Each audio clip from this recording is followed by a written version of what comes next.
What is good, YouTube fam? It's your boy Night Mode here, and I hope everybody had a great Thanksgiving and gonna have a happy holidays. I'm very hyped for it, and also because I'm looking at it, I got a little something to greet my holidays and to have some fun during this time that, we're all at home and we're supposed to feel lovey-dovey with our fam.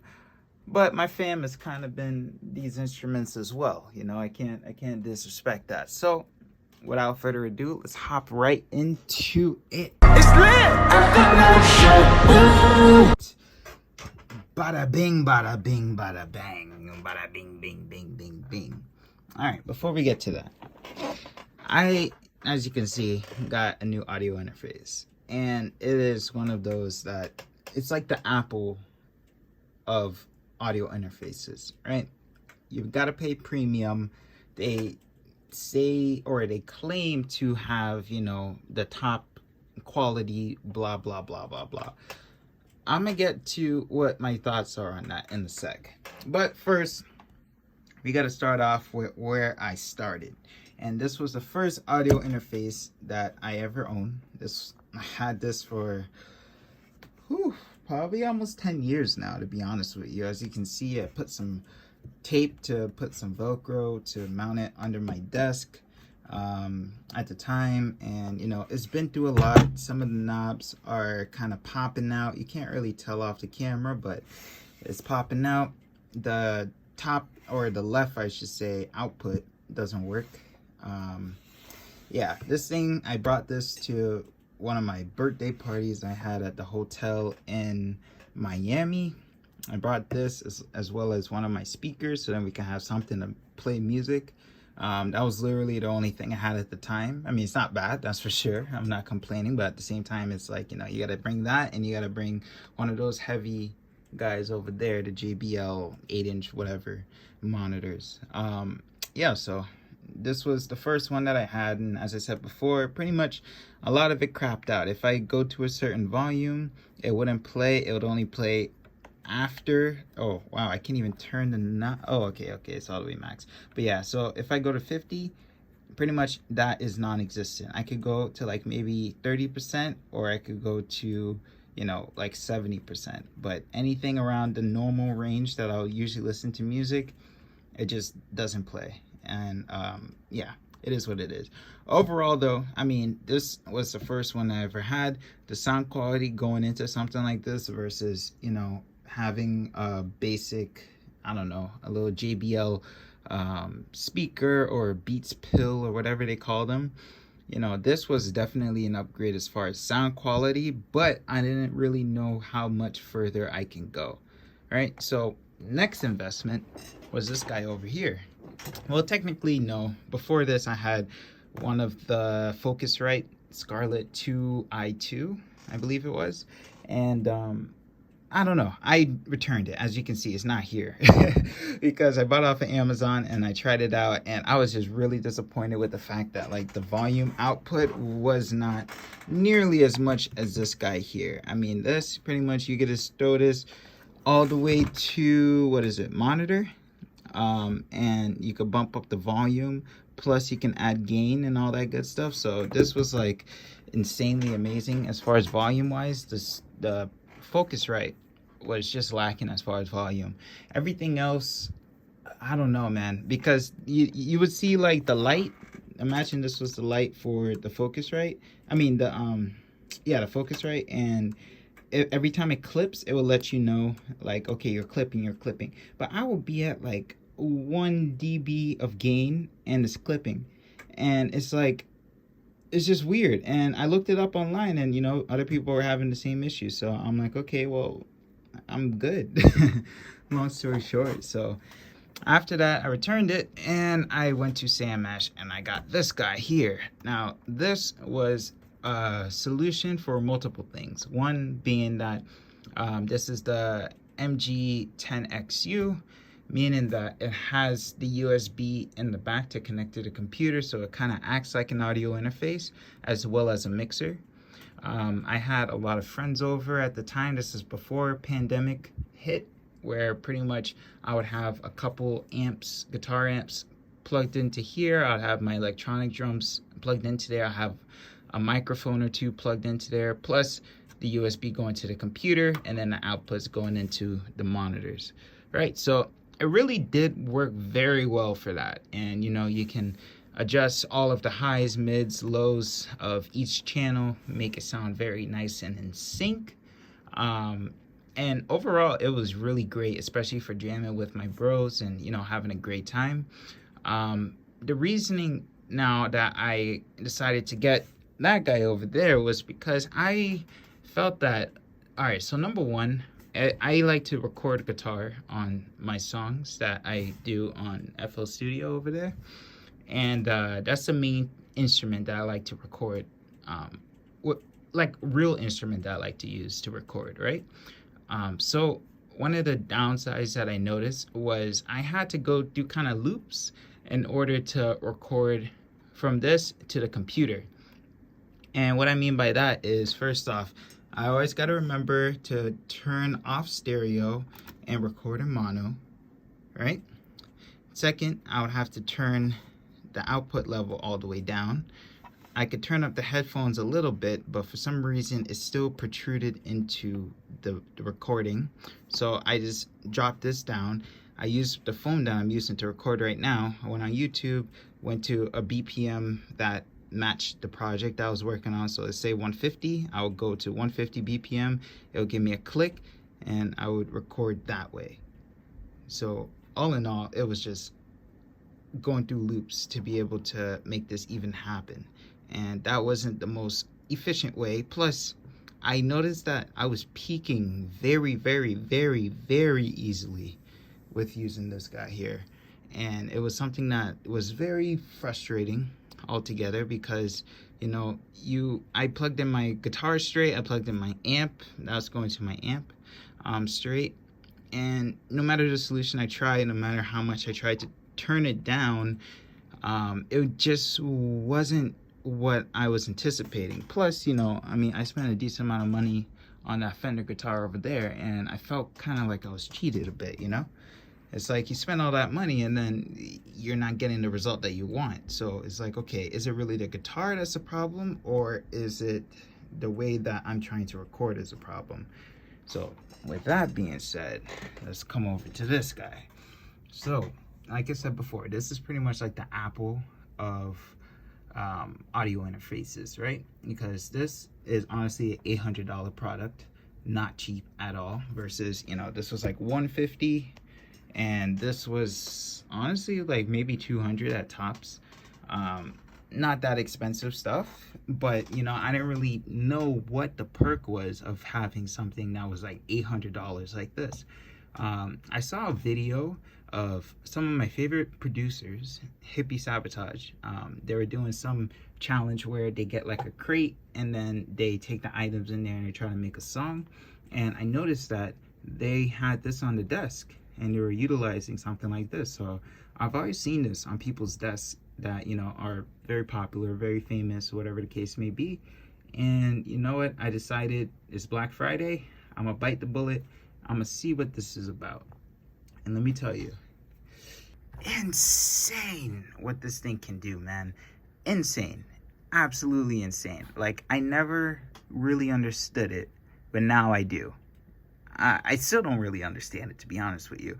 But I know that this pretty much has a processor in it that is able to translate the sound that's coming out of here or going to the computer or pretty much anything that I plug into it. It transforms it into the cleanest that it can possibly be.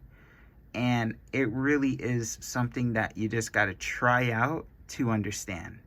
And especially, you know, keep your same setup as far as your speakers. Keep that. Use that for a while with whatever audio interface you're using. And then try this out on your same setup and see how it sounds. This literally opened up my speakers, like, to tenfold. I don't even know how else to describe it. It's insane. And it has some really cool onboard features itself. So if you were to go to preamp, you could change your input there. Right now, I only have the line, which is going to the mixer, I'm keeping the mixer, as you can see, for that reason, because of the fact that, you know, it has many inputs. So the output of the mixer is going into the Mac of here, which is the input. And then the other one is for my mic, which is right here. And then it has a high Z input. So technically it's like 3 inputs on this. Even though they claim it to be 2, it's technically 3, right? So the third one is this one in the front, and it even has a little guitar symbol right there. And that's what I use to plug my guitar straight into this. And then I use bias amp and FX on the computer to, you know, change around amps, change around pedals and all that, effects and all that good stuff. And so one thing I learned is that, you know, the guitar, I mean, I'm learning this as I'm going, so I'm sure a lot of people out there already know about this, but the guitar has a high impedance versus, you know, something like maybe an electronic drum set that goes into a module first and then it spits out the sound. It's not as high as a guitar natively. So you want to have a high impedance go into a high impedance input in order for you to translate that sound accordingly. And I know that probably sounds crazy or gibberish for some people, but long story short, you put what is the high impedance item into the high impedance input right here, and this thing translates that beautifully, absolutely beautifully. And that's like, that was a game changer for me, to be honest with you, because I don't have, you know, that crazy static. They even sold me, oh, I don't have it right now, but they even gave me what do you call it, a direct box. I don't need it. I really don't need it with having this, because I'm not really using my amp anymore like that, you know. I mean, I still jam on them. I got the Vox. This is my friend Kyle's, the Line 6, the PV, and over there is a Fender.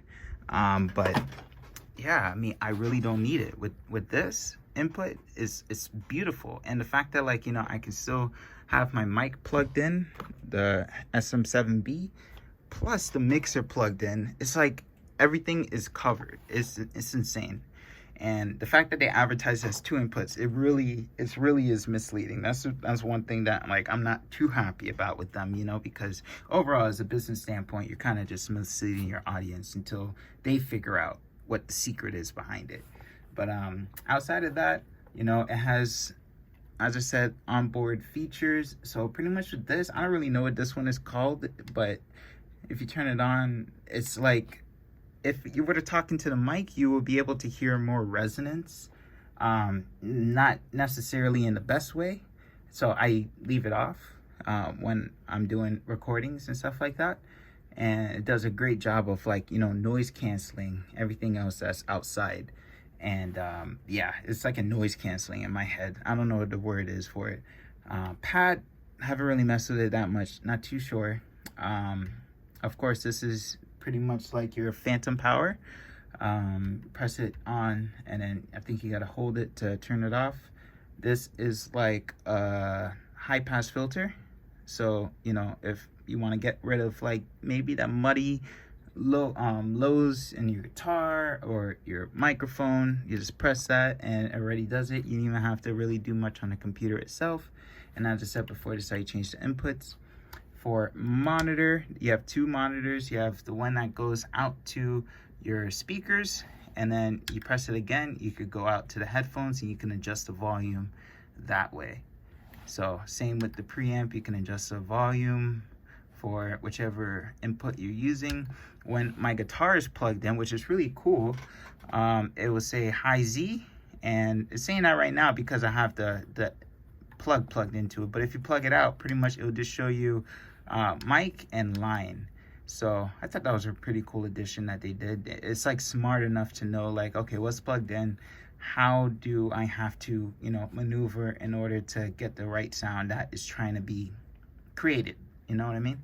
So I thought that was really awesome. And overall, I mean, this thing, it gets slightly warm, not hot at all, just slightly warm, but not dangerously warm. You know what I mean? It's like stays nice and cool overall, you know, compared to especially like something like this or something like that.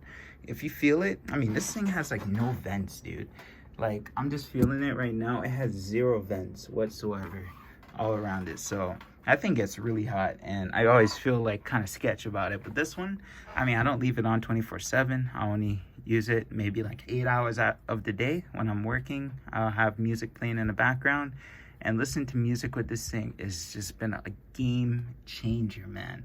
And like I said, it's really something that you just got to experience. You got to try it out. And it really is something that, you know, I highly recommend everybody, you know, even if you don't necessarily own it, or, you know, you're not too sure, buy it if you have the cash. You could always return it depending on, you know, your store's policies and stuff like that.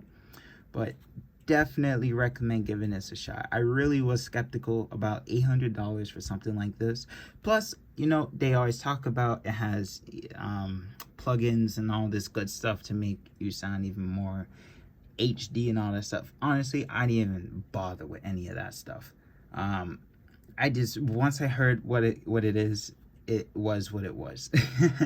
And I was totally fine with that. All the extra stuff is just, I don't care for it, to be honest with you. I mean, anything else I can just dress it up, but it did what I anticipated it to do. Plus I have studio headphones as well, the DT 770s, 80 ohms, and this thing just made me, honestly, this one piece of equipment turned everything else that I own, the mic, the headphones, my guitars, it made them like come alive. It made them what they actually are. And that is the main thing that I think that, you know, spending the extra cash for quality actually pays off sometimes, especially when you do your research, you know.